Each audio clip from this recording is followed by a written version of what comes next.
We're bringing the fun. We're bringing the thunder. We are Funder. Flesh and blood down under. Woo! Episode 5. 5. We got Justin. Hey guys. We got Justin. How do you say your surname? Lenahan. Lenahan. What an Irish name, Welcome, right? friend. Thank you. We got the way better looking version of Yazi today. You flatter me. Oh, come on. Yazi's cute, man. Come on, leave it. Yazi's Yazi ditched us. Yazi can go F himself. No. Nah, I'm kidding. Yazi's sick. Everyone in Sydney's sick. It's been cold. Unfortunately. If you don't have COVID in Sydney, you got the flu. Or, yeah, a lot of people are sick. It is what it is. Well, let's dive into Justin first. Today's episode is going to be about the local game store, which is what we were going to talk to Yazi about, but we'll wait a week. For those who don't know, Justin has posted some of his altars online, which we're going to dive into, but that's what he's famous for. Oh, shucks. Actually, LSS is your customer, I hear. Yeah, fortunately. Yeah, so on the Uprising calling event, the night before the Sunday, I was very, very fortunate. I had the tall Timmy here, and I was talking to Dave from the Art House page on Facebook, and they more or less encouraged me to bring some paints in. We knew there was going to be an empty table. They rustled me over. They set me up. I painted a couple of cards, and I was approached by Steph, who's the lady who was running the event, and she told me that whatever I painted on the day, LSS was going to buy from me. So I sold one card to her, and the other one, I believe, is in someone's office back at LSS in New Zealand, which I'm quite excited about. It's wicked. It's very cool. It's wicked. Tell us about yourself, Justin. How did you... Let's take it way back. Yeah. Because way back. I only met you like, what, 4 weeks ago? Probably about a month ago, Yeah. He's only been around us for a month or so. Yeah, how good's this? Like, tell us about how'd you find out about Flesh and Blood, past history? I know you got about 20 brothers and sisters. Yeah. Yeah. Cool. So I've got 4 sisters, 3 brothers. Crazy childhood. And the way I got into Flesh and Blood is I used to play Magic, and one of my best friends I used to play Magic with, I believe you've met Ty. Out of the blue, I hadn't spoken to him in a couple of years. He just invited me to his 30th, so I tagged along. And towards the end of the night, I noticed a couple of people playing a card game on the back table. I was curious, so I went and watched. I borrowed a Dash deck and played a game against the Spicy Meatball. I took Dash to victory and hook, line and sinker. Of course you beat him. I had no idea you were mates with Ty. How good's that? Hey, Ty, how are you? I had no idea. Oh, there we go. Yeah. I knew you were mates with Ty. So I missed the 30th because I was too busy top 8ing a Pro Quest. Not bad. That was Campbelltown, I think. That's the one Hayden ended up winning. Well, the third one he won in a row, whatever it was last season. And Ty told me like that weekend, the next weekend, he's like, oh, my friend's like, because what did he say? He was talking about your job, which you might want to delve into. Something about you created a limb for him or something in his knee.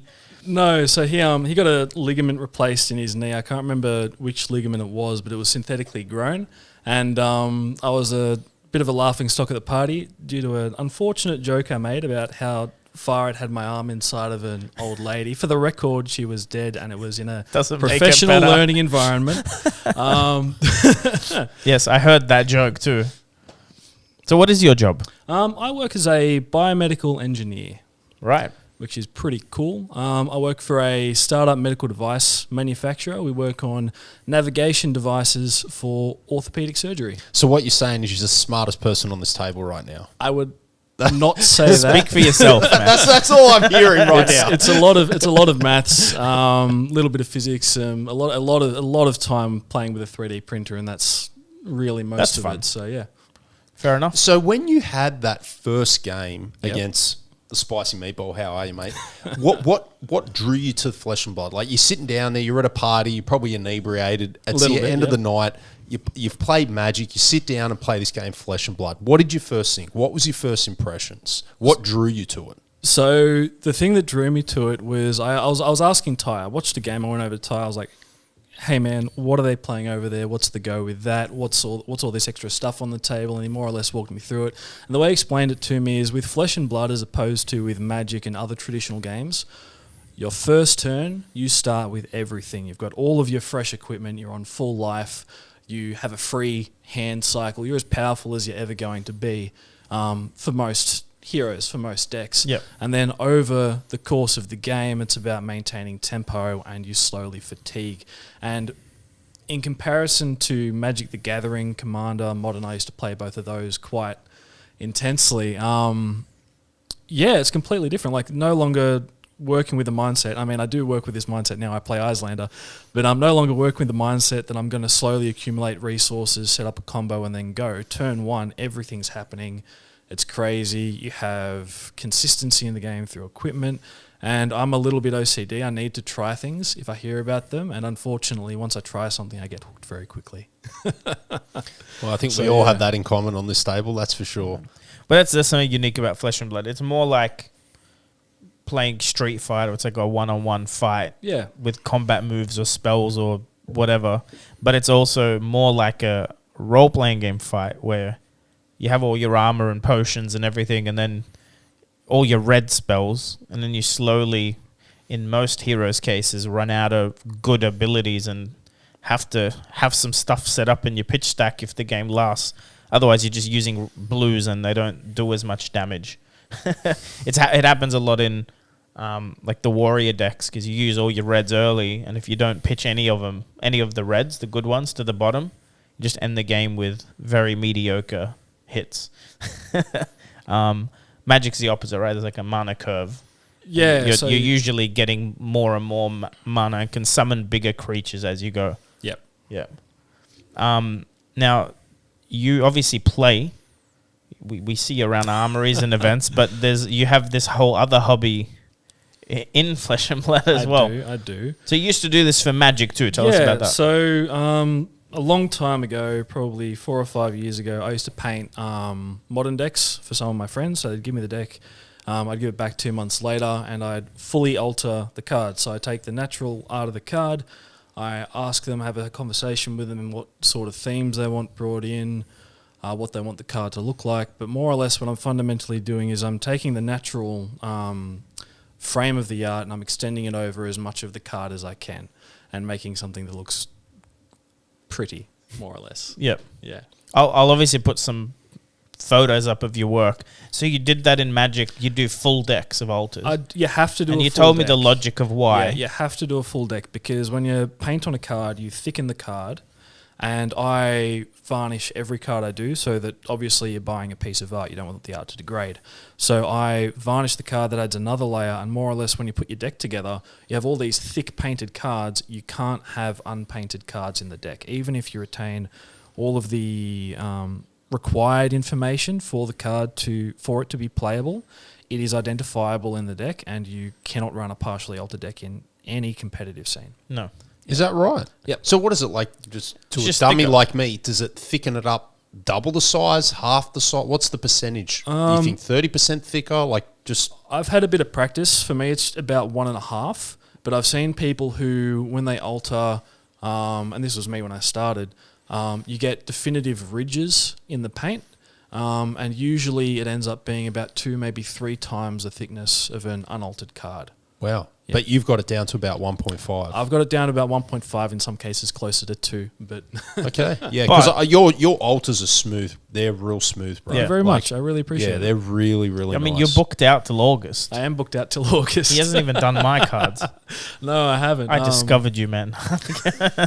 The thing about Fab, though, Yeah. which obviously you're aware of, is there's permanence on the board, so the thickness, all that doesn't matter. You do a hero, you do a weapon. That's doesn't absolutely matter. it. That's It's so absolutely good. it. So the most of what I've been doing at the moment is exactly that. It's heroes, weapons, tokens like your seismic surges, your copper, everything else like that, equipment.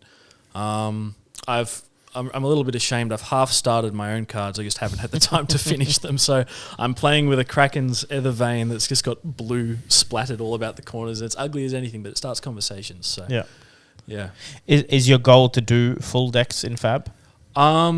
Yes, but it's not something that I would recommend, because if you gave me a deck, you're like, Justin, this is my deck.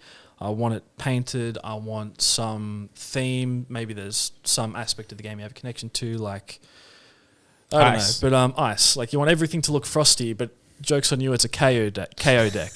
That's cool. You can't ever edit that deck. If you decide you want to take a card out and replace it, it needs to then be altered. Yep. Which is it might be cool when they do like process. Living Legend format or something eventually, where it's like, maybe you're just playing chain because maybe they limit what cards you can put in. But I guess in Fab, most people spend the money on those weapons, heroes, and armor. That's what.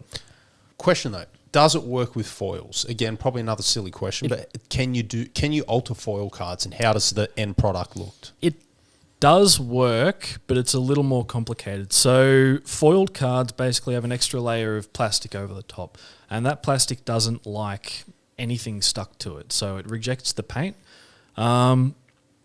If you look at, I know I can't really show it at the moment, but if you look at that card there, you can see the detail that I've retained.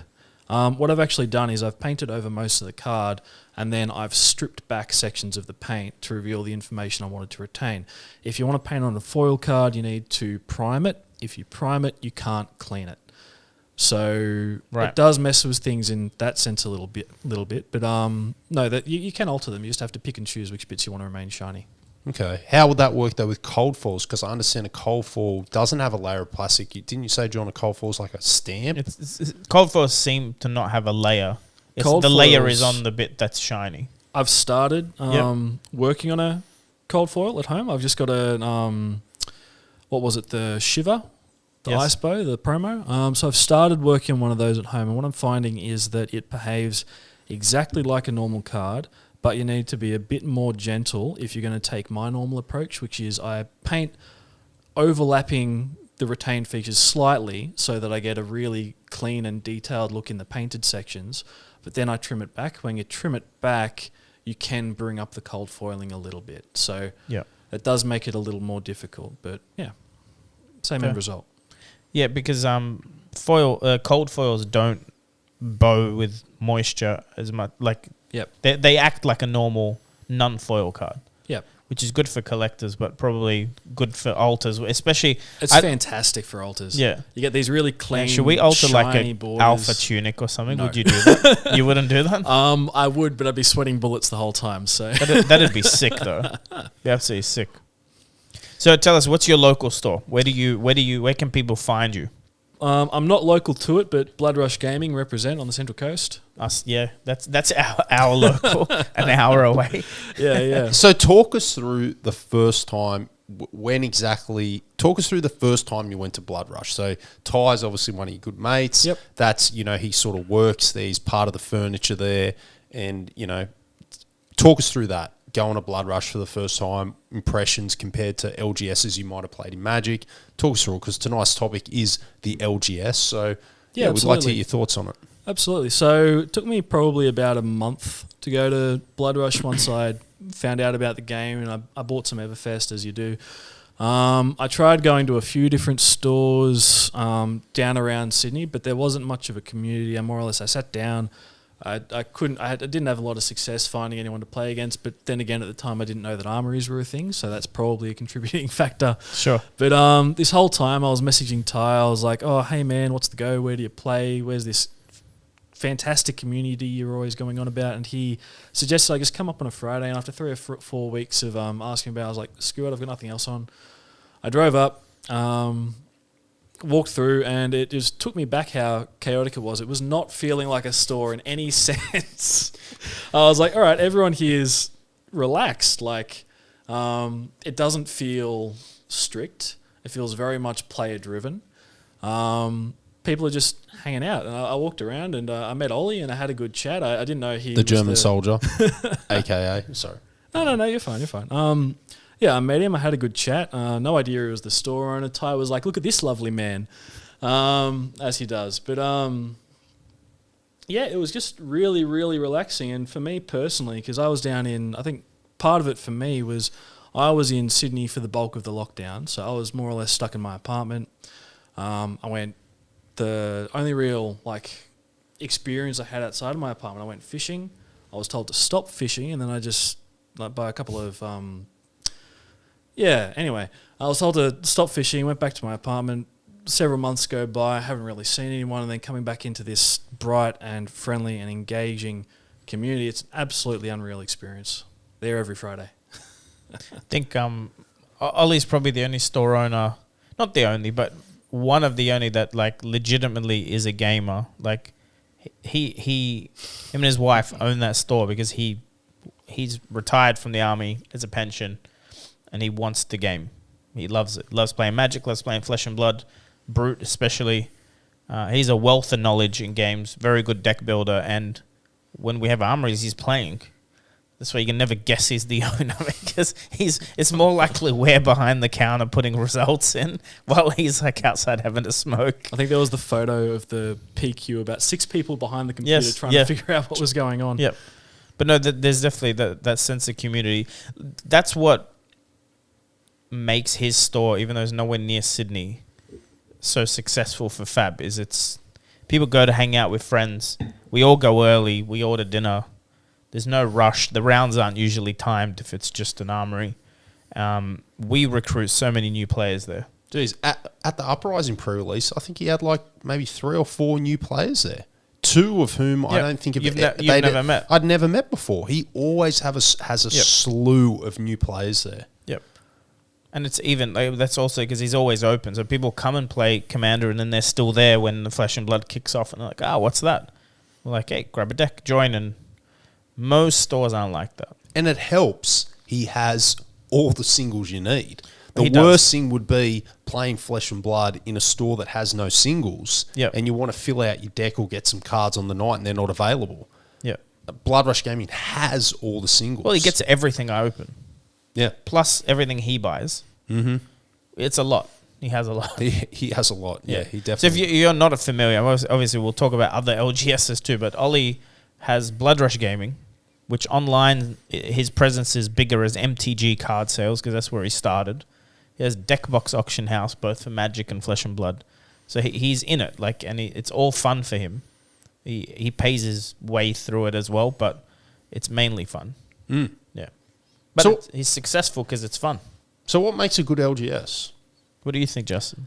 Community. Straight up. I've been into hobbies more or less since I was 12 years old. As soon as I had enough money to buy my first Warhammer kit, that's exactly what I did. Yeah. But absolutely, it's the community. It's it needs to be a little competitive, I think, but in the right kind of way. You want to go there, you want to feel like you're fighting for something. But for instance, like if I was to play a game against anyone at Blood Rush, I make a mistake, I lose. Yeah, I'm sad I lost, but we'll sit down, they'll explain to me what I did wrong. I'm a fairly new player. It's fantastic. Yeah. What do you think? What was that? Hold on 1 second. Yeah. I just heard Warhammer first box at 12. Tell me, mate. But please, just All right, we're taking a pause. We're taking a indulge pause. me a little. Indulge me a little. What was your flavour? Wood Elves. Ooh. Wood Elves, and then I ended up playing Tyranids for a good long while because my mate next door bought the Battle from McCraig box and he thought they were ugly. Wood Elves, Tyranids, moved on to Eldar and Blood Angels, and I love my collection, but unfortunately it's been a few years since I've played. Awesome, man. Yeah. Awesome. You know, it's like there's a sad version of that story. Yeah. I've been wanting to play Warhammer since I was 12. Because I moved to Australia when I was 13. White Dwarf magazine was like, I'd buy them just to look. In Lebanon, they sold White Dwarf in Lebanon. Here, so I moved here at, I was 13 or so. Okay, yep. Not 12, 13. And yeah, I'd buy the magazines. I'd go in the stores and look. And no one ever offered to show me how to play. It looked very like it would take a lot, to buy a kit. And you'd watch online tutorials or even read and sanding stuff back and spray painting away. Right, but you need a mentor in that, especially when you're that young. Look, never. I'll explain to you this way. Turning up to a pro quest or a calling in Flesh and Blood, super simple. You got your deck, it's sleeved. Yeah. You've got a deck box. You've got dice. You got a paper, a pen, a backpack. You're good to go. You're good to go. Water bottle, whatever. Holy jeez. For freaking Warhammer, and Justin can probably resonate with this. That's it. You need to get your army. You need to paint your bloody army, and it needs to be painted to a certain standard to get the points in the tournament because they always have. You get a certain amount of points for winning games. You get a certain amount of points for for a best painted or correct, but you have to hit a minimum standard just to get a certain amount of points in the painting category that goes towards your overall points for the tournament. And in order to hit that, you have to like have the bases done to a certain standard. It doesn't have to be professional, but you need to at least have your army painted. So you have to have painted all your army, which is fucking takes forever, right? So you're getting these models, you're stripping them down, sanding them, filing them, painting them, dipping them, gluing them, all this sort of stuff. Then you need to transport them to your tournament. I was waiting for you to bring that which up. could be a 3-day tournament. So all the bases. I've seen people rock up with their big. Shit! You got your coffee trays, right? I used to take these big, like serving people, what tea do they trays. do? They put magnets on the bottom so they don't fall over. So this is what you do. So you magnetize the bases of your models, okay? And then you have movement trays. Back when Warhammer was rank and file, you'd get magnet plates, like rubber magnets. You'd glue them to your movement bases, and then your that's where the army. It's like a bit of land where you put the soldiers in. Is that correct. Yeah, like a rectangle base or a square base, and you'd your units, individual units, would magnetize to that, and then you'd put that on a grippy surface. You'd get those grip from Clark Rubber or something, some non-slip surface that you'd put on your coffee tray. So anyway, it's this whole bloody thing. People would bring toolboxes, and anyway, by the time you get to a tournament, you've got freaking a whole carload filled of paraphernalia. It's unbelievable. But whereas, Flesh and Blood, you just got a little deck box, you're good to go. So, yeah. You take your backpack and you've got space for what you pick up on the day. Yeah, exactly. Yeah, those miniature tournaments were, oh my God. Yeah, it was full on. What would you say makes a good LGS? A good LGS owner, I think. Yeah. Definitely. Let's be real here. Or a very good manager. I've been to stores that like the manager's very good and you don't need the owner there. From the Deep's one of them. The owner's never there. Let's go deep in this. And I might as well get into it. Look, for some reason, people that are attracted to opening LGSs, and I'm like, this is just from my own experience here, are either one or two things. They're either not the best people, right? They're just got no idea. They're just not nice people, or they're lazy as freaking hell, right? Very rarely do you get someone that opens an LGS that's a hard worker and's a genuine good person. They do happen, right? They do. Those people do come along, but they're rare. For some reason, the industry of LGS owners is plagued with lazy people that have no idea or no business in running a store, or they're just absolute, basically. Well, they're milking it for money. Yeah. Or they're just like bad people. There's no community or passion. Like when we've talked in the past about like price support and stuff, there's so much of that now. It's like the tournament, like LSS sends a document out going, this is what you can charge. This is what the price support we're offering is.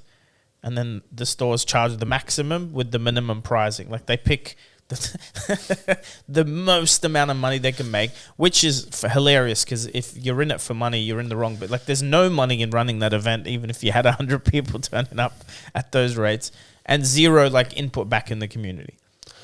If you go to Ollie's, as an example, there's no way if you want a deck or you want to borrow a deck. Heck, we have a box full of legendary equipment in red sleeves for people to borrow. Like if they don't have a tunic, you can ask Ty. He gives you a tunic for the night. No one does that. I've got no issues with stores making money. Okay, stores need to make money. If they don't make money, we don't have stores. That's a given. Okay, I like stores to make money. So, and every store's overheads is different depending on the country, the location, the rent. Like there's many factors. So I don't want, like, it'd be hard for me to sort of cast judgment on certain stores that might give out less pricing. I understand that. It's more than just pricing. To me it's about transparency.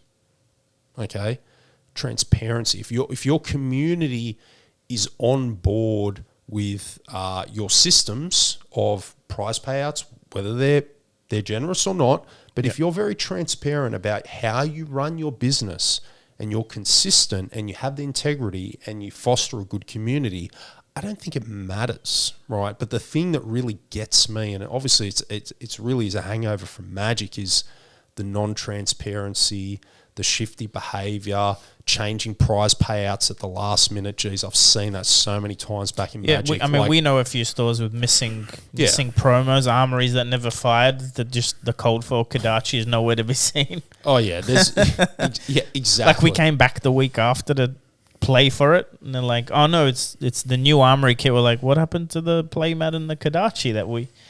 Yeah, it's like with the copper. You know, the cold foil coppers. And those heroes at the WTR drafts that none of them really were full because they got 32 heroes, and most stores in Australia don't get 32 players at a event. Mm-hmm. A lot of the stores gave out the spares, like they did top 8, got more or whatever, and some of them just gave out. We're like, "Where's the rest?" And like, "Oh, we're not supposed to give them out." I'm like, "No, the document says you have to give out all the anyway." And who knows? I'm sure they've hit the market. Mm. You make a good point. When it comes to over and above pricing, I'm not really one to judge. Like I said, it comes down to transparency and being engaged with the community. When it comes to prize support from publishing companies, the free stuff, whether it's from LSS, if stores hold that back, especially let's just talk about Flesh and Blood with LSS, because that was common in Magic, right? It was a disease. You know, like these stores used to hold back F&M promos. The amount of stores that used to do that in Sydney, it wasn't funny. And you see them selling it a month later. It happened all the time because, you know, at certain times there was very expensive F&M promos, right? Paths and, you know, all sorts of good stuff that was up for grabs. And to see stores try and continue that with Flesh and Blood, it really hurts. I don't think it's like widespread or a plague in Flesh and Blood, but I just plead to any store managers or store owners that are listening, even if you have 4 people turn up to your armory, you need to give out all that prizing each month. Yeah. I know it might hurt, and I know it's hard to manage because you have to assess how many people will be there in the month. And if you are holding back prizes, make sure on the final week before you start your new armory cycle, just give it all out. Yep. Even if one person turns up, just give them the whole. Just give them everything. I've been to armories where I got the cold foil and the playmat because it was just me and one other person. Yeah, it's but it's free to them. It should be a given that they don't keep it for the next month because there's some stores right now with literally a massive box full of fab promos, like not just the cards. We're talking all the playmats from 6 months ago. Oh, yeah. Makes no sense. And some of them will use the excuse, but LSS say we have to do these as armory, not like we can't run an event where the reward is this. It's like, well, every time a player walks into your store to play Flesh and Blood, hand them a playmat.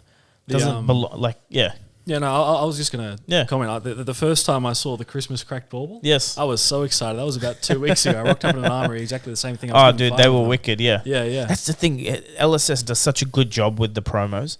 But they're free. Like the store doesn't pay for them. The store orders product from the distributor. The distributor sends the kit that LSS sends them. Like they don't even pay shipping because they only send you the stuff when you order more Flesh and Blood anyway. Like it's part of the shipping.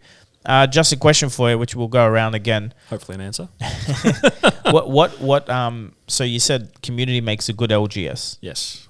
What makes a good community? It's a good one. Can I be really basic and say the people? Yeah. But expand. Expand. No one word answers. It's a freaking podcast, man. You got to Yeah, fair enough. All right. Nah, kidding. Well, I guess Well, what makes your biggest experience in Flesh and Blood is Blood Rush. Yes. What makes Blood Rush's community good? What about the people? People are there to win, but they're not afraid to help other people win. Yep. If that makes sense. I think that's really the bulk of it, because 40K is a good example. There were a lot of gotcha moments. Like the first time I didn't realise that invul saves were a thing when they updated the edition and everything else. But Magic did the same thing. There were a lot of combinations. It's a very complex game. There's so much card matter in existence. And Flesh and Blood, I sit down, oh, by the way, I do this, watch out for this when it happens. First game at an armory. They're it's free prizing from the store, as you just explained, but it's still prizing. Yes, you still there's a reason to win. Yes, you have motive to win, but just that help over the curve. Even see it with experienced players. Like I was a new player at the time. I'm not as new anymore. No, you're not. You've been playing very well. Thank you very much. I mean, you did better than all of us in the sealed event at You flattered Uprising. me, We you all flattered noticed. me. 5-1. He nearly won the box. I was kicking myself. For those of you who don't know, I was tired. I had adrenaline from my 5 wins so far, and on the final table, I arsenaled a yellow card as Icelander, and I accidentally, completely unintentionally, attempted to play it on my opponent's turn. Who accepted the play? Who accepted the play? Great player. Who accepted the play, but when we both realised what had happened, unfortunately, the judge resolution was I had to reveal my hand, and in an Icelander mirror match, she knew I couldn't block the arcane, and I was dead. Right. Yep. That's not cool. I was all right. Like I was ecstatic to have made it that far. So, Honestly, if I had to put it in my words, you're saying as a new player, which is probably the most important perspective for this, because established players are already so deep in the meta and deck building, and we know how even other people play in their decks. We forget sometimes what the experience is to walk in when you still don't know what priority when. And you're saying the reason the community is good is it's a competitive enough environment to feel some adrenaline, but you never feel like you're on the outside of the group where you're there for fodder. Well, I guess if you put it, talking about fodder, like it's a living thing. You need to feed it, you need to nurture it, you need to let it grow. And at no point, at any time, even in the more competitive games I was playing at the Calling, have I ever felt like anyone was attempting to do anything else. They're there to help people enjoy the game. That's it. I really hope that culture continues in Flesh and Blood. You know, we're a new game, so like everyone's very eager to help new people, and I really hope in 5-10 years from now that continues, because that's a culture that can get lost. Because at the moment, I think for the most part, when it comes to, you know, ProQuest might be a little different, Calling's obviously a bit different, but when it comes to armories or on-demand events or drafts, if you're sitting across from someone that's new, and I don't want to put a time frame on that because someone that's played 2 games might have a good command of the game versus someone that's been playing for 3 months and still have no idea what they're doing. But essentially, if you know someone has a very basic understanding of the game and is quite new, like I hope the culture continues in Flesh and Blood where we help them. Like we help those people in game, you know, like, and if we, you know, if they get the better of us, who cares? You know what I mean? And that's the culture Blood Rush has. Like, if there's a new player there, like, we're quite happy in an armory event to talk them through. I mean, their plays. And Blood Rush, the round takes 40 minutes. Oh yeah, and I'm the only one that complains.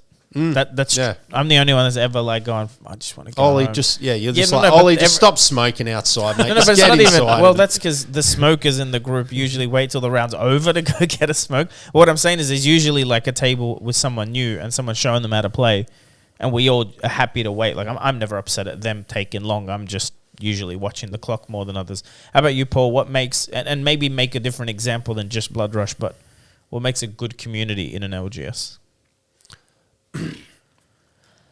For me, what makes a good community is an active community, okay? Like people that are active and are turning up and are engaged. People that talk outside of the event. So not just people that you talk to once a week at the event. So people that have chat groups or things of that nature. Like I believe that a really strong community is something that transcends the game. Like maybe you make a circle of friends. I think it transcends the LGS. Yes, of course. Like, and we've done this. Like, you'll eventually have a group of friends from Flesh and Blood that you'll actually do things that don't revolve around Flesh and Blood. You might all go watch a movie together, or go out and grab a meal together, or who wants to see the new Thor on my birthday? It comes out a few days after my birthday. Oh yeah, I'm down for that. You know, or go fishing. Like that. That's my thing that makes a real good community when it really is, it's about more than the game. Yep. Don't get me wrong, the game's like the center thing that brought you all together, but it's deeper than that. It always gets deeper. You know, it's deeper than that. It's something that transcends that. It's something that's tangible, okay? And I like characters, okay? I like when a community's filled with eccentrics. Which is me. Blood Rush to a T. Yeah. I like freaks and all sorts. So And the card world's full of freaks in the best of ways. There's no two people alike. You can go like, you know, the more jock-centered like you go watch a footy game, or like I did UFC, jiu-jitsu for a while, and like people will be like, let's go watch UFC. That has a lot more of a boring demographic, people that watch UFC, than people that go to a calling. That's for sure. I'm talking genders, I'm talking dress code, I'm talking... But it's a lot less judgy. But I've said this before, even on my channel. I think out of, personal experience, all the games that I've been involved in, whether it's computers, D&D, Warhammer, miniatures, all different games, TCGs do have the broadest demographic, in my opinion. Yep. Okay, like you're much more likely to get a broader demographic of personality, I believe, in a TCG than you would, go into a Dota tournament or something. Sure. You really would. Yep. Okay, like I really believe like TCGs do attract your non-stereotypical basement dwelling gamer type. True. Like I just think it does. We have supermodel Hayden Dale in our community. And that's what I love about it. Like, TCGs in the community, you get such a broad spectrum of people. Yeah. You don't just get... Well, I mean, we have doctors, we have ex-army, we have corporate people, professional entrepreneurs. sportsmen. Correct. Yeah, we've got some of everything. Yeah, and that's what makes it fantastic. And the age groups too. Like our youngest player just turned 18 in our group. Who'd be the oldest around us? Trying to think. I don't need to name names here, but I'm thinking, is there anyone? Yeah, there's a few people that'd be over 40 for sure. In our wider community, there would be. My take's maybe a little different. I've put a lot of thought into this because I was looking at buying an LGS, and it's something that I think when I looked into it properly, it felt like something I should do when I'm thinking of taking a step back, because I don't think you get into owning a store if you're trying to set yourself up financially. You can, but I think when you're building community, you can't just focus on profit. I think they actually clash a bit. From what I can see, the best way to have a community in an LGS is to stop looking at the local at all. Like there's a couple of examples of that. Ollie's one of them. He turns up to events and plays. He plays at other ProQuests. He plays at skirmishes. He plays when he can get away. He traveled to the calling. If you looked around the calling, there's not that many LGS owners there. Only other one would be Andy from Chromatic. Big shout out to Andy. Yeah, Andy's a gamer. Exactly. From Chromatic. He's a big gamer. Andy is also another example of someone who owns a store but plays all the games in the store, owns singles. He's built a good community. Not correct. A real good community. His own. He has his own locals. He has his own new players. There's decks behind the counter he lets people use and borrow.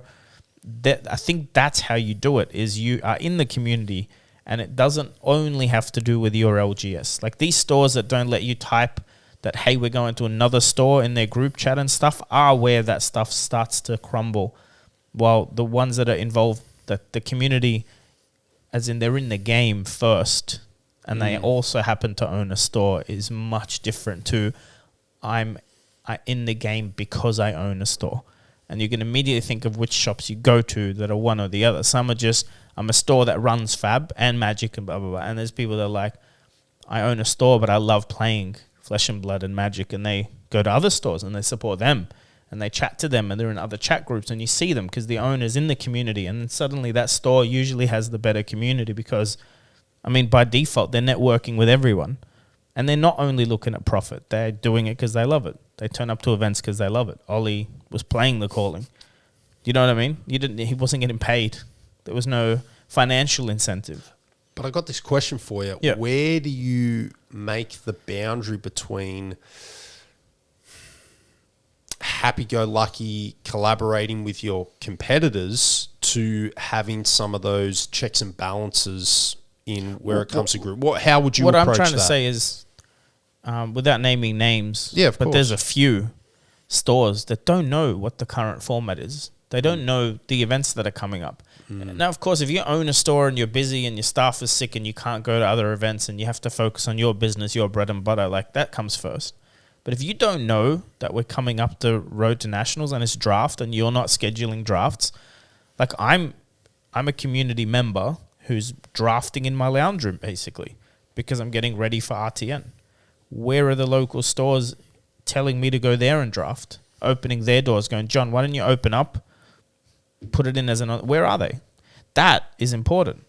That's how you grow community. We do it. You and I do it, but not every store owner does it. Let's get negative, baby. I just want to get. I want to get. But it's true. I want to get filthy. True. I want to get filthy and dirty right now. Because by the way, I'm someone that definitely knows how to make money. That's how you actually make money. Is you build that loyalty. You go, this is the store that lets us come in after hours and draft. This is the store that helped me build my deck. He dropped off cards for me before. That's what makes money. If you're just sitting back going, the community will come, well, they're not going to come. Do you want to know my pet hate? And you probably already know this. Holy shit.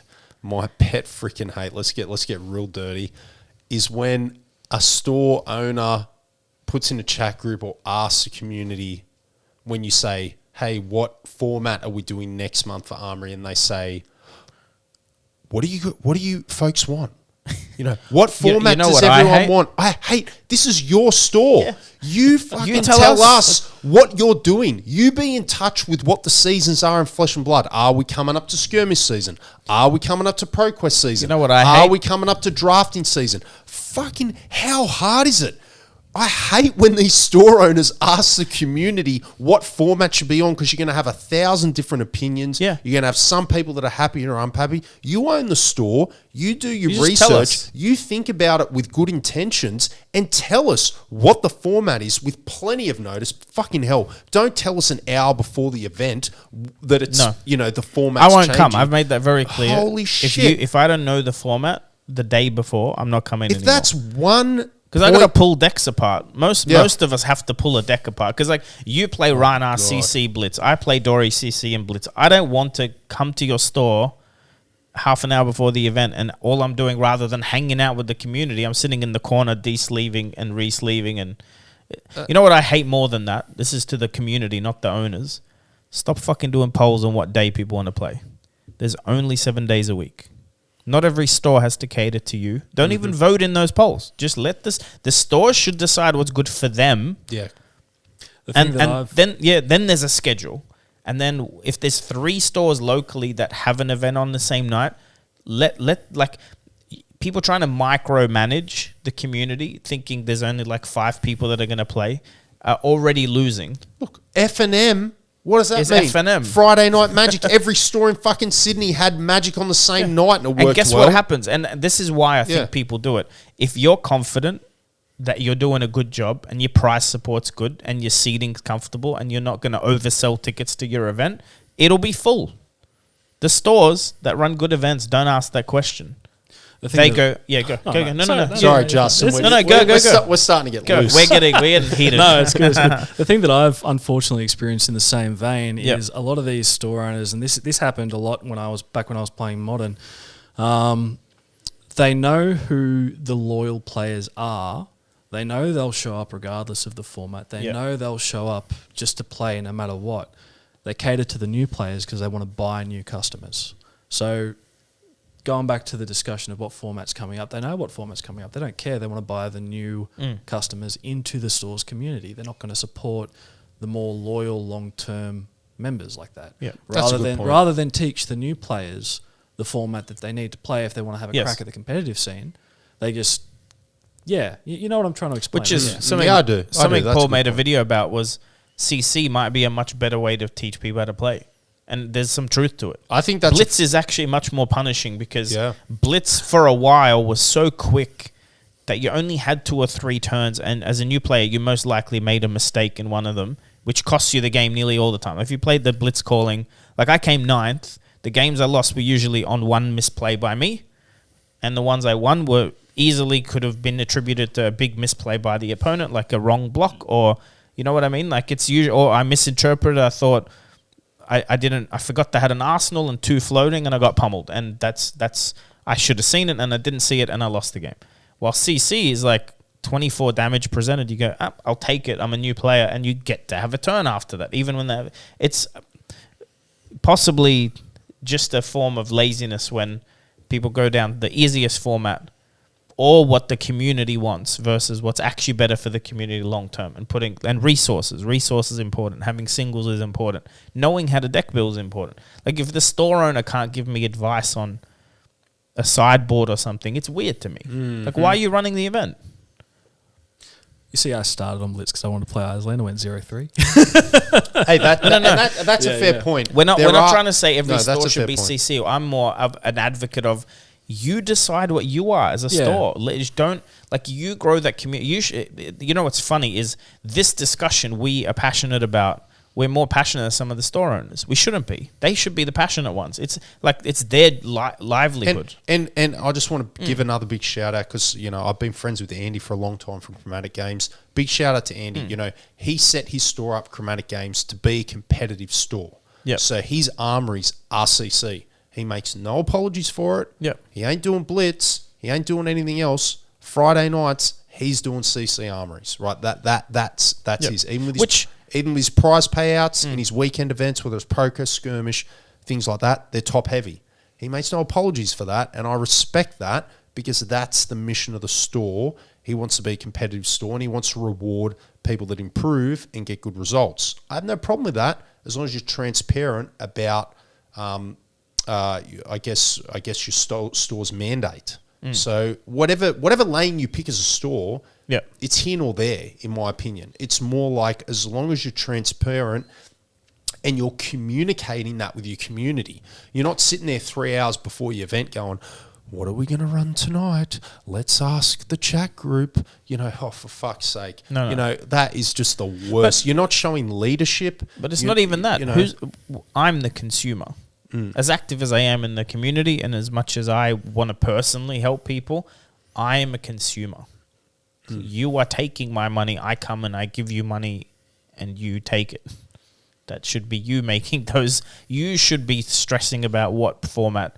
You should be worried about advertising. You should be worried about bringing new players in.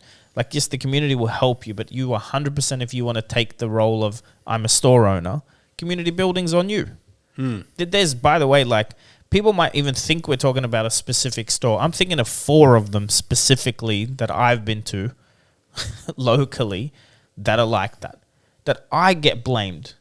I'm like, hey, when's the event running? Oh, we don't get enough people, so like we can move it for you guys, but we might stop running it. I'm like, we didn't even know you ran Flesh and Blood, man.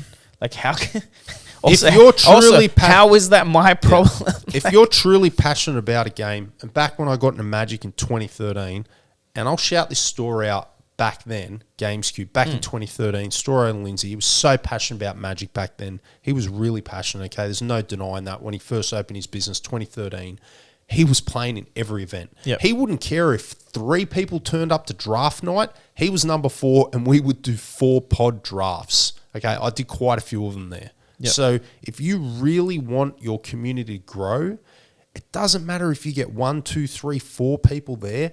Learn the game and play the game with your community. If you're passionate about it and you're preaching from the up in the cheap seat, if you're letting them know, you don't need anyone to help. The people will come. Yeah. Okay, the people will come. But if you sit there not interested, going, oh, this game sucks, we're not getting people turn up. I'm not updating my stores. That's another bugbear of mine. Put your bloody events on the site, on the fabtcg.com website. I hate not being able to, I hate not knowing. I'm like, oh, let's go play here. And like, wait, what time is their event? And then it's 2 different times on Facebook and the website. And you're like, what format is it? And it's 2 different formats. You're like, when I first got into Fab in May last year, I found the stores using the event locator. As everyone Fab would when TCG. they start. Yeah. Stores are getting lazy now. They're not putting their events in the Fab Till TCG. like the day of. The day before. Fuck. Put your events 1, 2, 3 months out. You should. Because as a new player that has no connections in the community, isn't invited or involved in the Facebook groups, not on Twitter, all that other BS, new players will literally just go to the front of house website. They'll go to the event locator. They'll type in their suburb. Correct. And if your events aren't showing up, they're not showing up. Like, what I'm getting at is... all the new products that say learn to play. Exactly. You go to the learn to play, then when you finish reading or watching the videos, at the bottom it says locator. Locator. So if you're a new player, you bought a Blitz box, a Blitz deck, and you look, and then you go, and you put in your postcode, and there's no events, the game's dead. The point of what I'm saying is that there needs to be a buy-in. Okay, in order for Flesh and Blood to succeed in your store, you need to buy into it. Yeah. Okay. If you're not passionate about it, or you're not playing with your customers, or you don't know what season we're in, whether we're coming up to Skirmish, Pro Quest, whatever, if you're just sitting from the sidelines expecting your community to run it, and don't get me wrong, I think the community, ambassadors will help you, but if you're just so blasé about it and have no care factor and are saying to your community, like, John used the example saying, oh, I might have to stop running because not many people are turning up to the event, that's not the community's fault. That's your fault. Man, if I owned a store, I'm not a defeatist by nature. I'd be like free entry for a year. I'd do numbers. I guess it's going to cost me $2,000 free entry for a year, $2,000. It's not expensive to give me if you gave every player a pack, I think the cost of a pack is $4 Australian, like at cost. You're telling me you can't do $40 a night for a year, like a week, a year? What? I'm just waiting for one store to go free armory entry.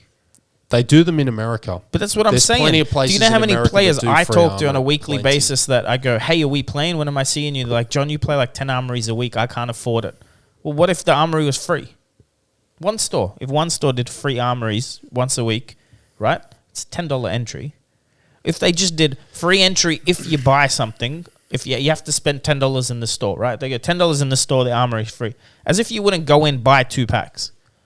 I'll buy 2 packs anyway. Okay, but I'm the same. Yeah. But what I'm saying is, how can you sit back and go, poor me, no one comes, instead of just actually going, all right, I've got this night set out for Flesh and Blood. How do I fill the room? Do I have to order pizzas? Do I have to get hot girls? What do I need to do? How do you fill the room? I'm not kidding, though. You think I'm kidding? No. Do a cosplay I know you're not contest. kidding. If you don't do a cosplay contest, you don't think people turn up? You need to do it. It's not the community's job to our job is to turn up. So are you telling me to open a game store? Is that what you're telling me right now? You should get into acting, mate. That's what you should do. Fail. Yazi. Wait, I gotta. No, that's team. Yazi. Team Yazi. All right, Justin. Question for you. Sure.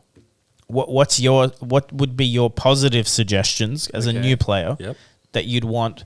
Give one to LSS as well. You've been to obviously armories. Yep. And you've been to one of their biggest Australian events. I think turnout wise was the biggest they've ever done. Yeah, calling. You've been equivalent to a GP as a 4-week player. That's amazing. That was an absolute blast. Yeah, it was amazing. But give suggestions to community growing suggestions. As someone that's new, you're not just new. You're also like someone that's come in and brought. So you've brought a gift to the community. You're someone local who will do altars for us, which is wicked to have. Like, I can turn a $5 card into like my most prized possession.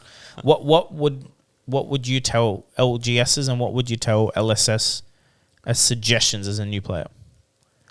That's a really tricky question.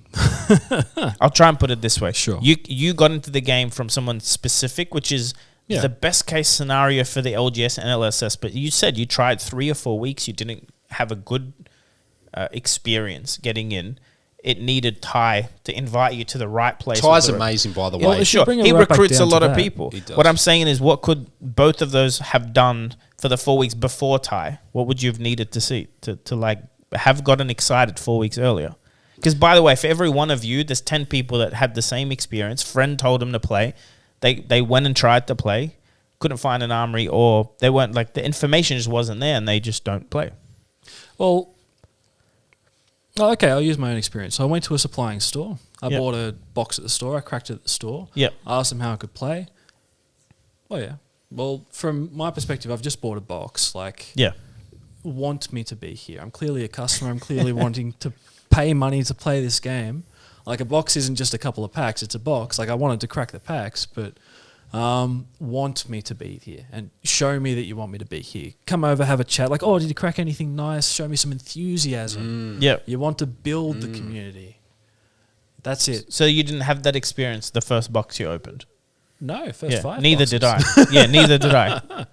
In fact, when I opened, and I'm happy to say this, like I opened, and at that point, it was during COVID, I opened the first Crucible of War box from GamesCube, opened it, hit a Shiana cold foil. I'm like texting the people there going, hey, like, do I grade this? Do I put it in the sleeve? Like, I had no idea what I was doing. I didn't even get replies.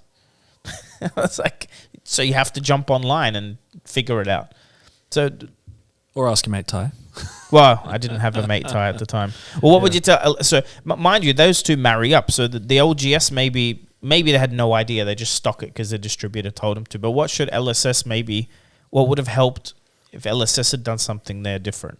I think that's a really tricky question because LSS, like, they're providing an experience, but it is, in my opinion, it's still the LGS owner's responsibility to take on that guidance and implement it. Yep. So, to the best of my knowledge, LSS provide a huge amount of support in terms of information.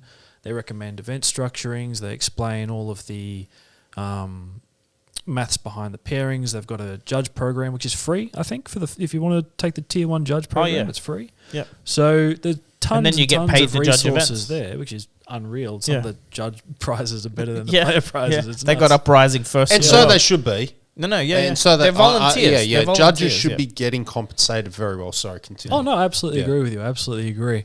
But yeah, it is a really tricky question because, again, it's my own perspective, it's my own experience so far, but it is more around how the establishment is actually managed. Sure. Yeah. How about you, Paul? Look, great points. Enthusiasm. Okay. Free tendies are done. If you're an LGS owner, LGS manager in the store, and you want to delve into Flesh and Blood, you're going to have to be active.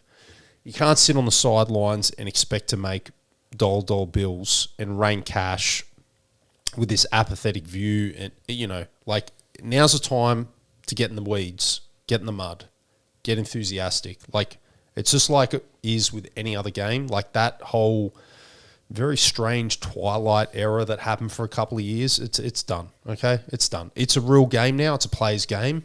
You have a game store, you should be passionate about having people playing games. As simple as that.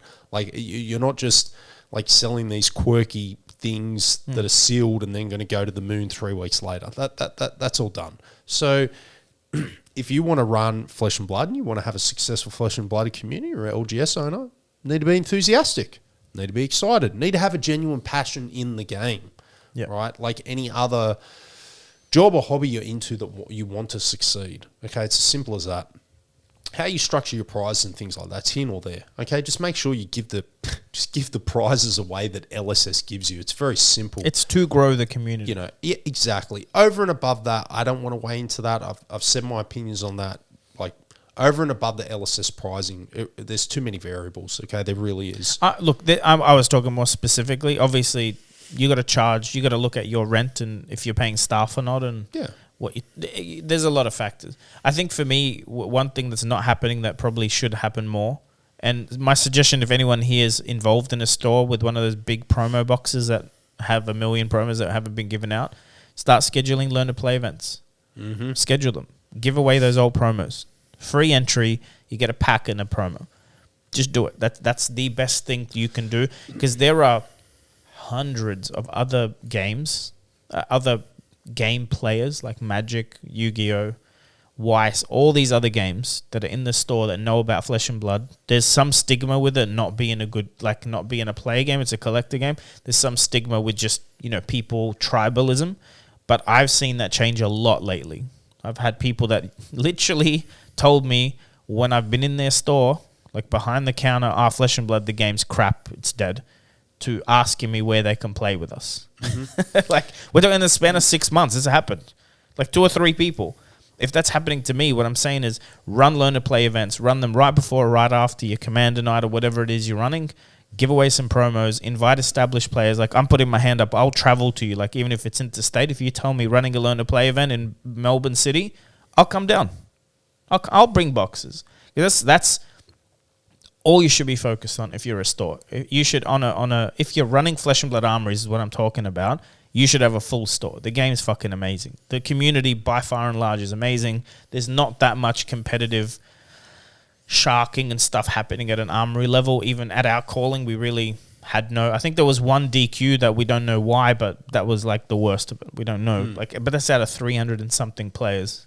You bring up a good point. And again, I'll give credit where credit's due. Early in the days, probably a year or so after GamesCube, Lindsay was open, he did similar things. He used to have sealed days, right? So eventually, I'm sure Flesh and Blood will get to a point where they have sealed callings, okay? Like a sealed GP, like a limited GP. They'll have sealed day 1, draft day 2. I'm sure they'll get there. Same with ProQuest. They'll probably end up having limited ProQuest where it's sealed in the Swiss, draft top 8.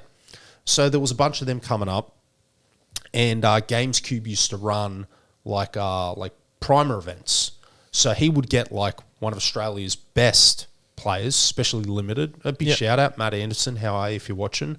One of the guys that taught me basically, like a lot of my, mediocre, but I was okay at draft. Like I was pretty decent, I thought anyway. Like my Nats record's pretty good, was because of people like Matt Anderson teaching me how to draft fundamentally at events like this. So the game store used to get these people in, like experts, compensate them.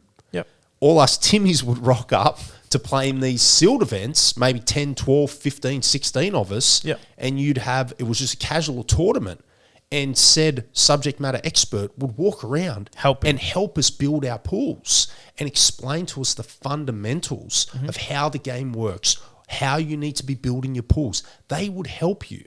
And then, Game Store, at the point, GamesCube would compensate that person for their time for spending the day with a bunch of Timmys. Yeah. We're just like a bunch of Timmys in a bloody sandpit, happy as pigs in shit. Yeah, but that's like we already have judges. Like you could easily, you could do the same thing in Flesh and Blood. Store, you can go on there, I need one judge for an event. Imagine going to a sealed day with Hayden Dale there.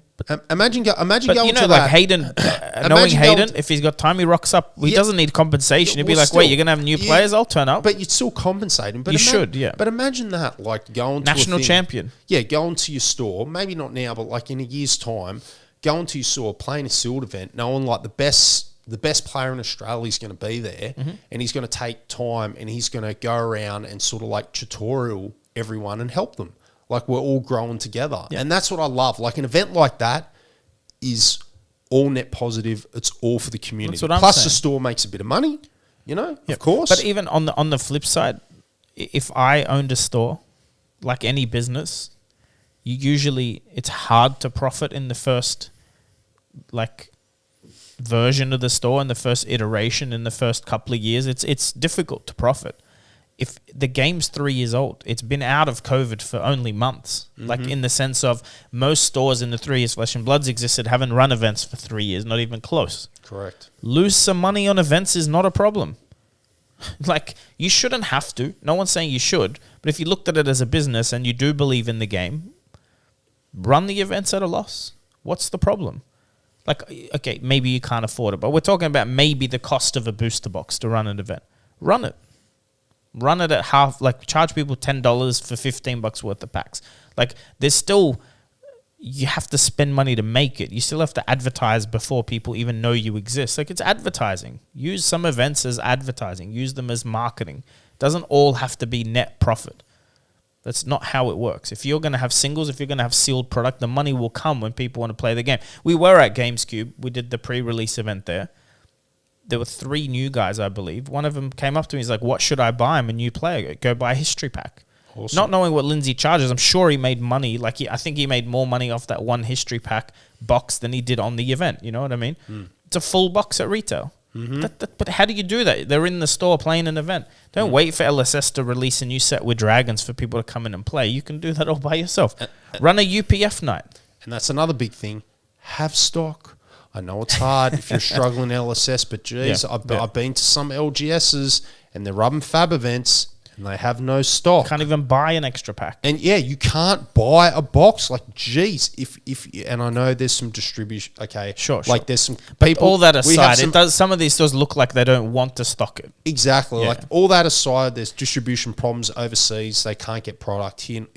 But for those that can get product, make an investment and get your product. You don't want poor little Timmy there with an itchy pocket and it's bloody burning a hole in his leg and he wants to spend his $100. Yep. Make sure there's something on the shelf for little Timmy to buy his product. Yep. Like, that person needs to be able to buy that product. You need to have sleeves. You need to have booster boxes. You need to have loose booster packs. Like, geez, we're impulsive people. You were just saying, 100%. I've been laughing away over here. If you see loose packs there, like even me, if I went to a store and I saw crew first, loose crew first packs at a reasonable price, and I was playing an armory, I'd probably buy a couple of those suckers. You know, and good games in Parramatta have that. Yeah, what are they still $100? I know. Are they still $100? That's fucking ridiculous. $100 for a pack. Something like that. They were trying to charge that a year ago. I don't know what they're charging now, but like imagine that, like having these like little packs, like us Timmys. I'll be looking at that thing all night. And if I crack one, it's like a scratchy and I hit something, I'm buying a couple more. Yeah. Like, these are the things I'm just saying, like, for stores, like, lean into that. Yep. Like, people want to spend money, but they need to have things to spend money on. That's what I mean. The marketing, the hype, the community building is still on the store. The players, like, we are the consumer. We will do some of the lifting, but it's not up to us only. And by the way, even when we're friendly, even not too competitive, even when we're happy to teach new players, like I'm not at your store every day. What are you doing for the 40 hours a week you're there? People come in and asking about Fab. Are you actually like offering to play a game with them? Like you said, GameScube back in the day used to have the Ira deck set up. You could just play. You don't see that. You don't see the dual deck sleeved up. You see them behind the counter at places, but you don't see them sleeved up going, ask us how to play with a big shiny sign on it. You don't see that. It's not that hard. Mm-hmm. Maybe LSS need to do like a course like that, just how to hype our game course, how to sell 101. And Fluke's going to be the principal with a massive cane, and if you get a question wrong, he's going to crack that ass. Don't hit him too hard. But honestly, I think most of this comes naturally if you do want it to grow. Because this stuff will come to you if you want it to grow. It's not too hard. Yeah, how bad do you want it? That's what it comes down to. Anyway, enough negativity. Justin's I'm having a blast. Hey man, I've been doing maths all day. We're shooting the shit. Yeah, can you believe it, team? This guy gets paid to do maths. It's not as exciting as it sounds, folks. No, I wouldn't. You can pay me enough to do maths, actually. You'd be pretty good at Fire then. That's a combat math heavy deck. No, it's not. Fire? No. Yeah. It's more math heavy than Icelander, right? I have this many resources. I have this many cards. These resources pay for these cards. Play Fire. Exactly. How much health do you need to kill them? How much whack Icelander do you take requires back? planning. Yeah, planning, but does it require play super Kano? combat Kano is math? a maths deck. No, I've been beaten by Kano too many times. Yeah, but Kano is a maths deck for sure. So Kano has the maths of counting your pitch and stacking it and knowing how many cycles to get it. But it's probability of hitting off the ability and then actually calculating. But you should know in Magic, like even though control decks require planning, they're not math heavy. They're planning heavy. The most math decks are your Magic aggro decks. Actually isn't a great comparison. But like Affinity, massive aggro deck requires, like to play Affinity high level, you need good math. Right. Super high math. I don't know what they're talking about. Well, it's just like you need to calculate counters, what damage you can output. Like it's very, very complicated. That's why I was sort of saying like Flesh and Blood, like I'm just picking hyper aggro deck, whether it's Briar, Fire. Like if I'm sure if you have a real good command of, it doesn't need to be complicated math, but just very good, basic bread and butter math. Whereas I know like Control's more of a planning deck, like you said, Icelander. But I don't know, is Icelander a raw math deck? I'm not too sure. I've never played it. Well, personally, I don't find it too mathematically intensive. I just look for lines. But yeah, the thing that she has new cards, which I get to play with this week, and I'm very excited for. But prior to it, like it was a little bit tricky because you'd hit a part of the combo.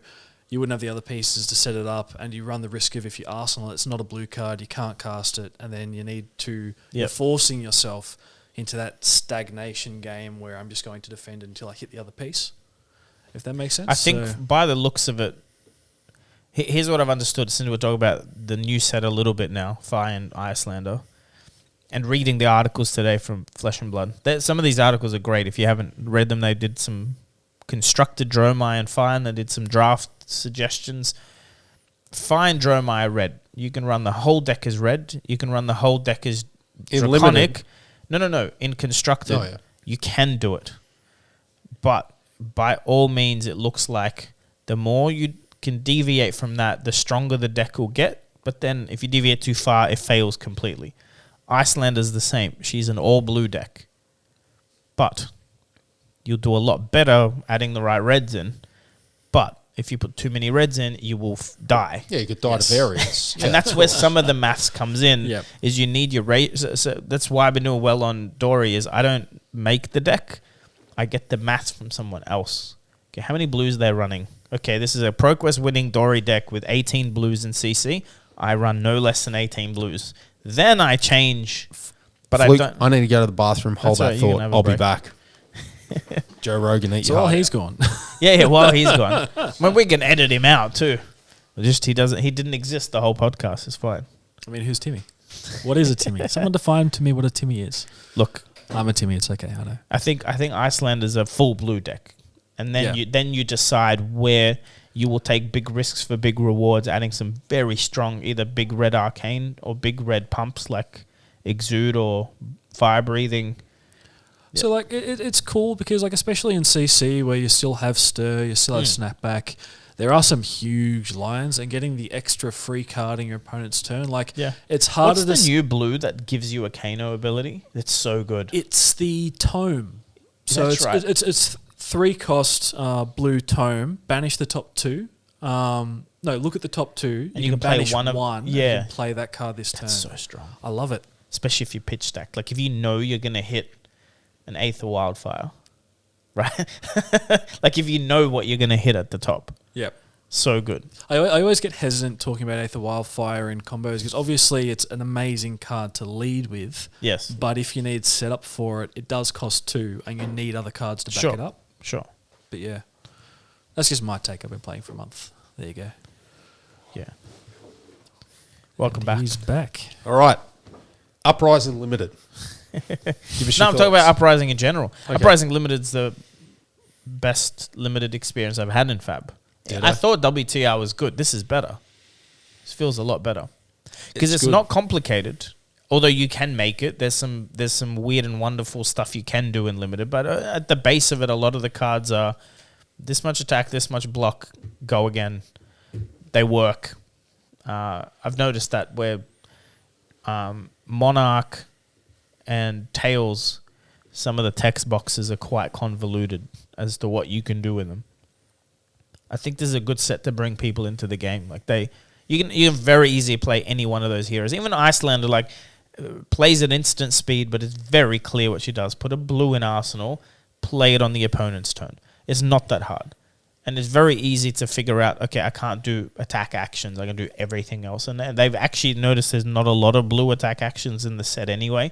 It's like even a new player drafting Icelander will easily figure out all the wizard cards work from Arsenal. Like you just need a blue colored one. It's very good. But the ceiling's very high. I don't think we've even scratched the surface on how complicated the sealed format is in this. I'm really curious to see, not sealed, complete deviation. Still an Icelander. Yeah. But what a full stagnation control, no one does anything forever or ever again Icelander deck looks and feels like. I'm very excited for that. Well, I think her new weapon means she wins because you can do that and then ping. Yeah. And then pass, and then you do the cycle. And you can do that cycle like clockwork in Constructed. Even when I've drafted Icelander, I was doing it like clockwork. Then you go to your turn and you Arsenal again, you pass, and then you... But what you're saying is put all the control cards in your Arsenal, but then you just moon them for 3. That's it. That's so good. And with the new helmet, I've played it on TTS a little bit just How to does get a bit that of a go? feel for it. It's really... Coronet, right? The ice coronet. It's Do you know a what we're little talking bit about? clunky. Pay 3, opponent pays 1 or discard, right? Yeah. So you guarantee... What, is that a once per turn effect? It's an or- action, the helmet, no-go yeah. again. Action, no-go again. But you basically are playing fatigue, like you're forcing them to play with 1 less card. You're creating frostbites, hopefully, from Arsenal at instant speed on their turn. And then on your turn, you just force them to discard. Then you pass. My experience with it, I've only played a couple of games. It's a cool card. Can't wait to get my hands on a copy of it. But Coronet? yeah. I got one. If you... Can they send me winking? I got it from a judge box. I'm allowed to have it. Fair enough. But it's very much like, because you're pitching 3 to the coronet, you're pitching at least 2 to hit them with a stick. So you're putting at least 2 of the cards of your hand back on the bottom of your deck, plus another card if the card in your arsenal is anything but a 1-drop, and your opponent only has 2 cards to play with, if you do it right. Yeah. Yeah. Slows the game down. It's beautiful. Which is great because there's been some decks that just refuse to block, but you can't refuse to block with Coronet. It's like either you throw one in the bin or you pitch. It goes to the bottom of your deck or in the bin, but you can't not do something. You have to lose a card for your turn. which some decks can't function. Like Fire is one of them. Fire does not like to have 3 cards. Because you need to hit your 4th combat chain and stuff to do your big damage. It's just like, no. Many decks that don't No, Briar, Chain, Bolton, you can't Warrior, you'll function off 3 pretty well. Not Bolton, but most Warriors will function off 2 or 3. Lexi can't function. Lexi cannot do much with 2 cards. Because then how do you fuse? You know what I mean? Yeah. Like, it's very strong. She's very strong. Now, whether that's a fun play style or not, whole nother story. Well, it's fun for the person playing the deck. One of my favourite expressions I've heard since playing this game is there's a finite amount of fun to be had in any match, and I'm going to have all of it. I'm going to suck the fun out. So if you are running LGS, please schedule some drafts. Uprising draft is amazing. I've done a few now. Do one better. If you're an LGS, advertise on any night of the week. If 8 people want to draft, you'll fire it for us. But even if I've been doing it in my lounge room because no LGSs are open. Even if you can't make the 8 and you have an LGS, be prepared to run 6. Yep. Be or jump prepared in to with run us. 4. If you're the owner, get out behind the counter. Mate, get your mum there. Tell her I said good day. Just do it. You know what I mean? Yeah. Like, just do it. Just That's do it. Just do it. You sell more product. Your Yes. players build their collections. I think draft is And very... also, if you only get 3 or 4, run a sealed event. 6 packs each. Jeez, it's more new player friendly than Commoner. I'm telling you right now, Yeah. draft... Well, Commoner doesn't teach a lot of things. You know, mirror ninja matches don't teach a lot of things. But this new set that has instants for every class, it has defense reactions for every class. And it's 3 completely different heroes. You can't get bored. Like WTR, the heroes are all similar. All 4 of them are a little bit... They have their own flavor. But this is like... This deck goes wide. This deck is control-y with big dragons. And the other one is like super control with blues. It smacks you with a stick. So good.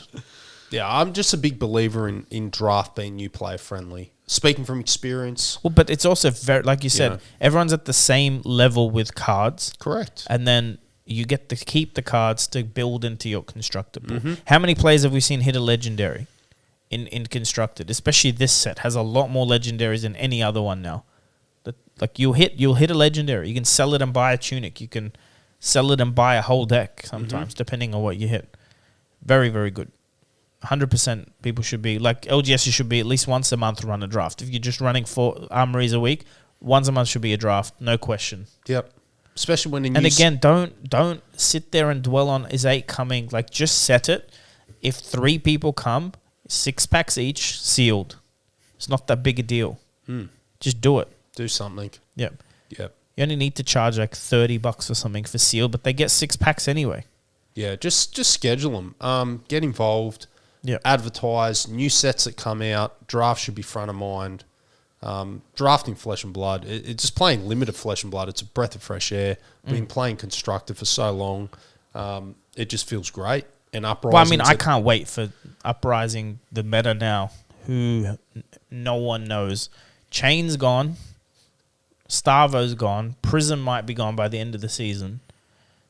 Oldham and Blitz is nearly gone.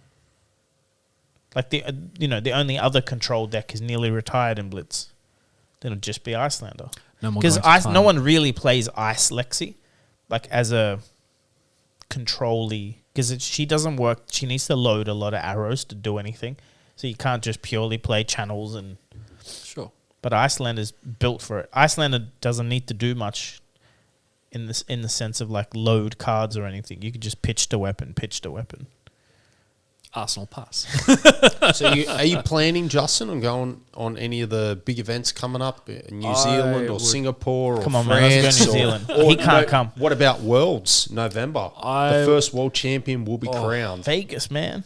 I would love to. Really? I would absolutely love to. Is it Vegas? It's going to be Vegas. You think so? I'm calling it, yeah. Fuck, please. James, You want please. to see Timmy get wild team? Put it in Vegas. No, I'd give an arm and a leg to go. Really, really would. But Like literally, like the unfortunately- one that was in the Dead Lady? But you can 3D. You can 3D You can print an 3D. arm and leg, right? You can have the 3D printed one there. Yeah. No, I'm saving up for a big trip with around America with my girlfriend at the end of next year. So that's probably going to take priority at the moment. We'll plan that with the end of next year will be Worlds too. right? Yeah, that would be is very end of this convenient. That year. would be very convenient. I'm serious, yeah. I'm sure you could sell enough altars to get you to Worlds this November. Maybe the altars will count as like cosplaying. Who knows? Still in the arts sphere. I'll I'll dress up as a piece of cardboard.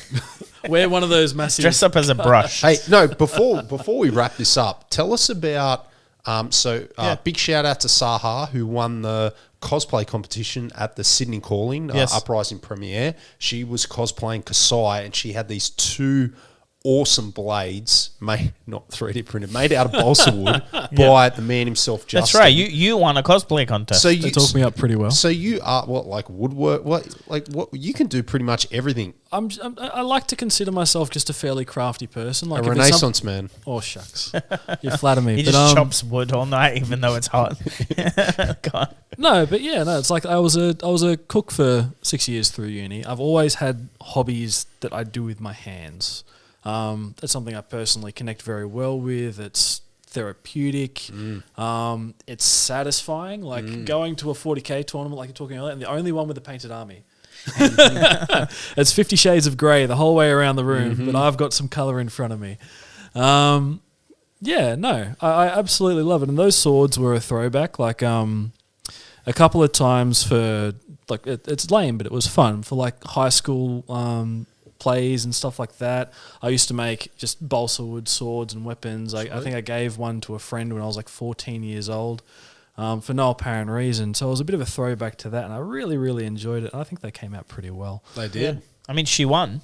Yeah. There you go. Now, either she won because of the copper token I gave her or because of the swords. We'll never know. Well, it was a 1 cent coin. Well, it was. So there you go. So you could Yeah. you could cosplay your way to Worlds in November. You could balsa wood the shit out of something. It's very light, so we could get it on a plane. All right, when's the next tailor to be won?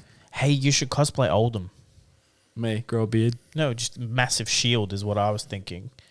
Yeah. Yeah, they won't see me behind. Someone walk around with a stalagmite Yeah, like and a winter's 5-foot Yeah, shield. yeah, like yeah. a 5-foot shield. But a lightweight one, because those swords were very lightweight, Yeah, right? balsa That'd wood's be very sick, light. Yeah. Yeah.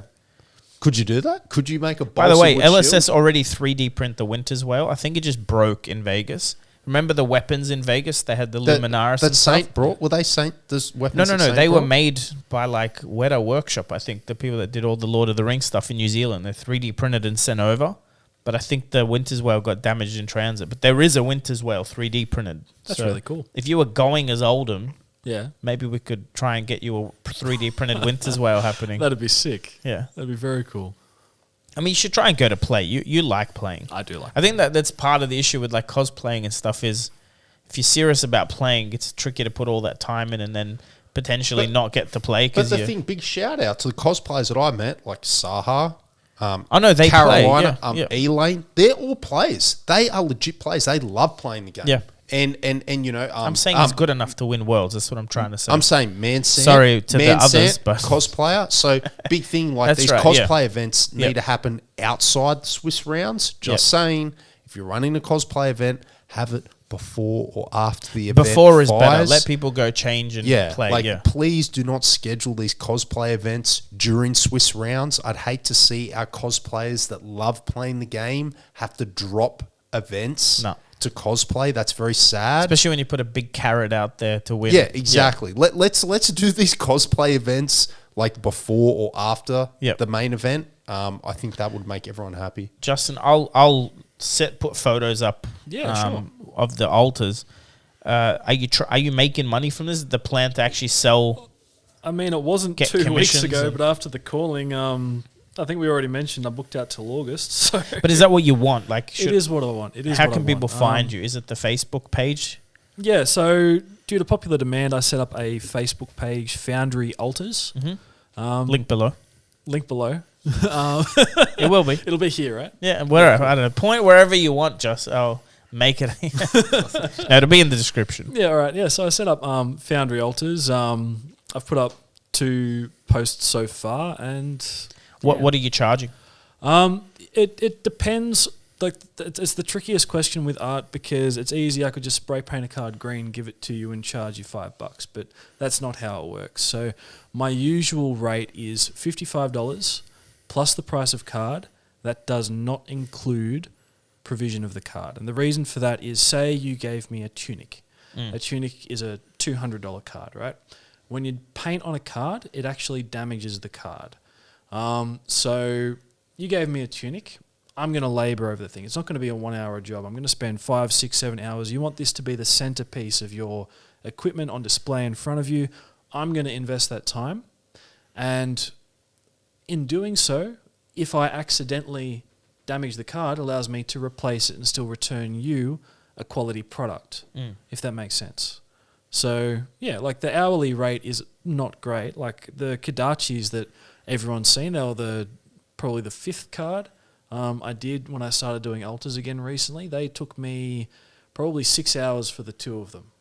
And that quality of altar I would probably sell for about $100-$110. So if you plan it out a bit, it's not that much. But the goal is to fund the hobby, and that's what it's starting to do. And it's really, really quite rewarding. Like I've had some fantastic feedback. I haven't put up one photo that people haven't blitzed over. Yep. And yeah. You got to send us both. We want to shout you out. Sure Send thing. us some behind the scenes photos, stuff that you haven't posted yet. More than happy to. I think maybe also from a business side, it might be easier for you rather than taking commissions is to make cards and then sell them when they're done. Because then there's less pressure on you. Then you work when you want to work, but when like a project's done, like Kodachis, then you post them up. So I tried. The reason I say that is your work's so freaking good. No, I'm serious. Like I haven't seen, because some people they do altars. Some of them I go, that looks a bit, but your quality's so high. I feel like whatever you post up will get snapped up immediately. So I wouldn't sit there and book myself out till August. If I didn't want to, I'd work, and then when I'm happy with the product, I'd post it. Sure.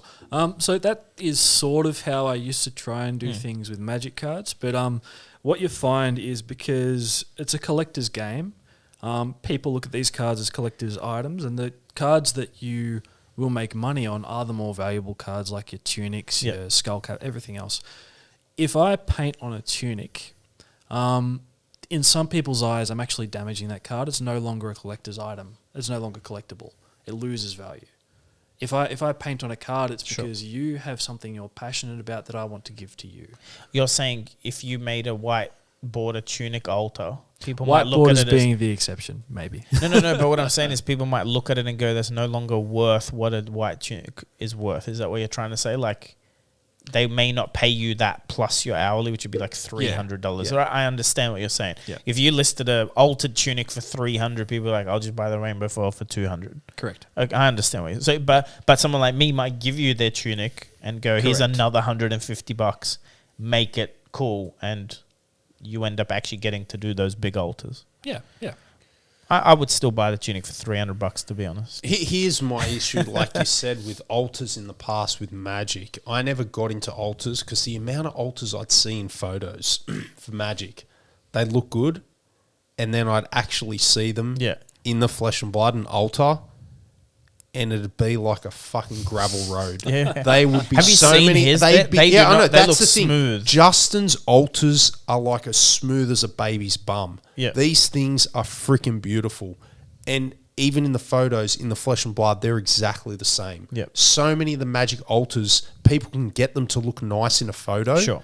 And then you see them in your hand, and they look like, to be quite honest, they look terrible. Yeah. So, like Justin's work, I've seen many of his cards. He's got them here. I can vouch for them. They are very slick. Very, very slick. Well, thank you very much. Like the man himself. All right. Very slick.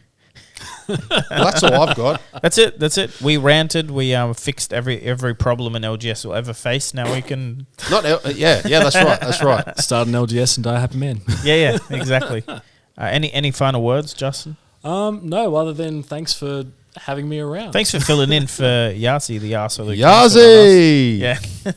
We love him. him. Blast, fellas. Look, he does work pretty hard. He's moved recently and he's been a bit sick. He has no voice right now. So he's like, guys, I can't come. And he's got to get better. So when he's see better, him next week, hopefully. Yeah. Hopefully we'll have him here next week. I think the plan is try and convince Hayden Dale to come. I think we've got James White booked for October. I've got a list of guests I want to come on as well. Locals. Oof. Some spicy ones. Oh, yeah. Real spicy. Characters. Real characters.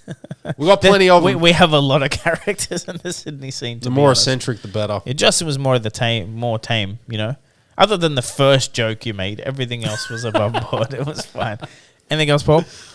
Hey, that's it from me. Just participate. Look, don't sit on the sidelines. Get out to your events. Get to your LGSs. Support your LGSs. Get out there in the flesh and blood. Play the game we love. And LGS owners, the onus is on you. Yes, that's right. Not the community. Exactly. If you build the community will build your store. Trust me. That's right. Get involved. You will get purchases. You will get sales. You will get pre-orders. Man, like you said, I always buy packs in the right stores, and others I don't even go to their events. It's up to them. Yeah, speak with your wallet team. Like, I'm not a big believer in like...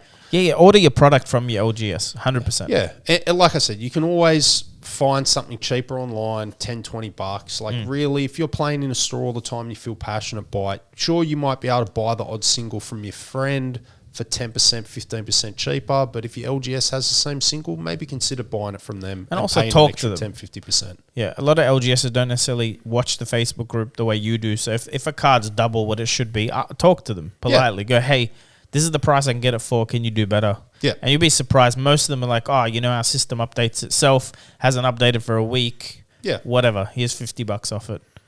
Nothing from me. Shout outs. Ooh. Obviously, Tall Timmy's channel. We didn't introduce ourselves this episode, but whatever. Subscribe to Tall Timmy. His links are all below. I've got a big announcement. Give it to us. Tomorrow, so actually the day this podcast is live, I'm doing a midnight stream. At this point, I've sold 4 cases worth of box breaks. So the stream's like 14 cases long. What time are you kicking it off? Midnight. Our time? Yeah, has to be. Well, legally. I was going to come crash legally. your party, but I'll be sleeping. Yeah, you sleep. I think maybe Judge Sean might come and help. But I don't need help, so we'll see like if he's even up for it. But we got an armory tomorrow, and then after the armory, I'll come here and open stuff. So tune in for that. And that's the shout. That's the big one. Well, for me, I'm doing a little spicy series, like how to level up your drafting. So if you want to spike those events, well, you did beat Hayden Dale at the last draft. Check out my channel. I'll give you some as I'm discovering things about Uprising draft. I'll pass that knowledge on to the community. So stay tuned, team. Look out for the ones where he's got a rag wrapped around his head. They're the good ones. Stay tuned. And as always, we've got some good giveaways. We've only got about 45 subs to go. And we'll hit that next milestone. I've got plenty of good promos to give out to the team. So get involved. All right. Well, that's it. We'll see you. Thank you, Justin. Thanks, guys. Thank you very much. All right.